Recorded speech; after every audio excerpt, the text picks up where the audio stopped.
Correspondent Joe Khalil is live for us on Capitol Hill with more of this reaction, Joe.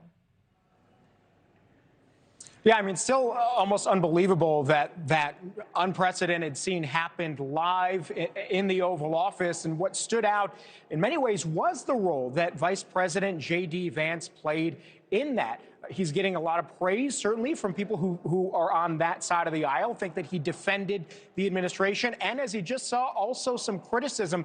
No matter where you fall on that, objectively, it was the moment that he inserted himself into this conversation that things really did begin to escalate. He started to question or talk about the point where he says now is the time for diplomacy with Russia, which sparked the response from Zelenskyy, questioning whether this administration understands Vladimir Putin's intentions and whether or not he would ever uphold his end of the bargain. So it was a remarkable moment here. Take a listen just to the point that really started and sparked all of this, and then we'll pick it up with respect to Vice President Vance on the other side here.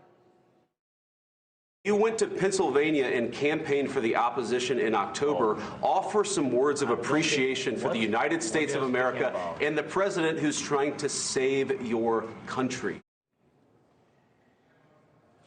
So the reason that stood out, and actually let's take a look here. We have a statement from an administration official who told us they were totally on the same page, referring to Vance and Trump. President Trump was happy with how the vice president jumped in. Their instincts are aligned. They are genuinely friends, and that leads to a strong degree of trust. A White House official confirming that position to NewsNation this morning.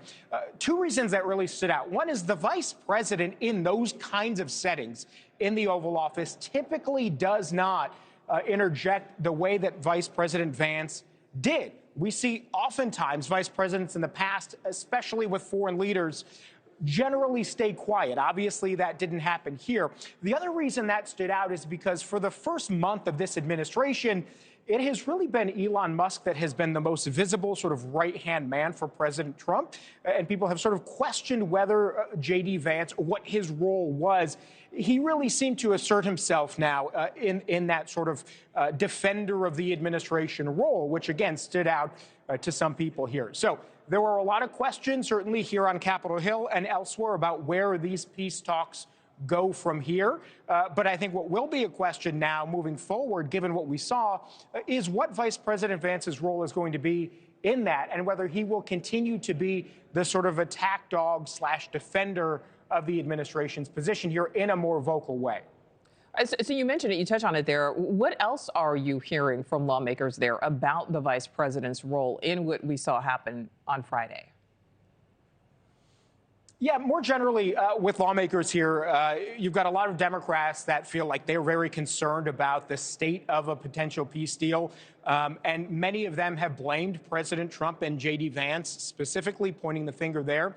This does sort of fall along party lines for the most part. Republicans have, again, been very defensive of JD Vance and of President Trump, saying that they were defending American values, and they felt like it was Zelenskyy who was out of line in the Oval Office in a disrespectful way. There has been some crossover. We've seen Senator Lisa Murkowski, a Republican from Alaska, someone who has not been shy about, in some cases, speaking out against her own party's position. She called it shameful and said that it absolutely puts a peace deal further away. But again, reaction still happening because these things are changing in real time. As you just had Kelly Meyer just a couple of minutes ago, President Trump putting out a new statement. So these things are going to continue to evolve, certainly over the next days and few weeks, we imagine, Nichole. Absolutely. All right. Joe Khalil live for us there in D.C. Thank you.